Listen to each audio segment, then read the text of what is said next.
Jack, before the season started, did this defense think it could be this good? I think so. I think we definitely thought we could be this good, and only time is going to tell. I mean, we've had a lot of injuries, so different guys have had to step up, but it's been cool to grow together and progress together, and it's cool to share in each other's triumphs. And I mean, it seems like every week someone else is stepping up and having a big role, and it's cool to see. I mean, we're in it for each other, and that's cool. I think we definitely have a little competition within ourselves just to be the best we can be and be able to hold people as close to zero as we can. Thanks, appreciate it. What was that like for you? You know, getting your first start and being out there, being out on the field, and all that on Saturday. At first, I was a little nervous. Had a little bit of pregame jitters just getting the first start. It's obviously a big deal, but after about the first couple plays, I pretty much settled in, and it was fun. It was fun just to be out there and be able to play freely, and just kind of go pin my ears back and let loose. Having that experience under your belt, do you feel like you can just take off from here? I guess you could say take off, but just work every week to get better, every day to get better, and just do everything I know I can, and that's film study and study my opponent, and then I'm sure each week will play out like it's supposed to if I do what I'm supposed to. You guys have the top scoring defense now in the country. What is it about this defense that makes you guys so good?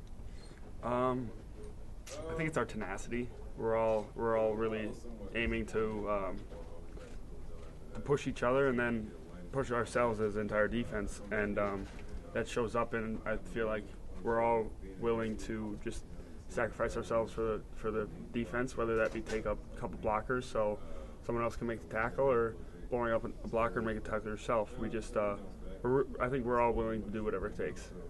Jack, you've been on kickoff coverage this year, and I'm just curious, you guys have faced some good return guys, and you will face one this weekend, Maryland likely.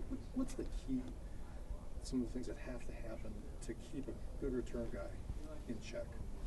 Well, Coach Herring's always harped on us, just stick to the fundamentals, and what they've taught us is just keep vertical speed, and if we can match his speed and elusiveness with our speed coming down, it makes us very hard to block, and I think each game has shown that if we do that, then it does a good job disrupting it. So I think just stick to what the coaches have taught us and kind of play with a little bit of reckless abandon. How much do the cover guys have to be in concert with the kick?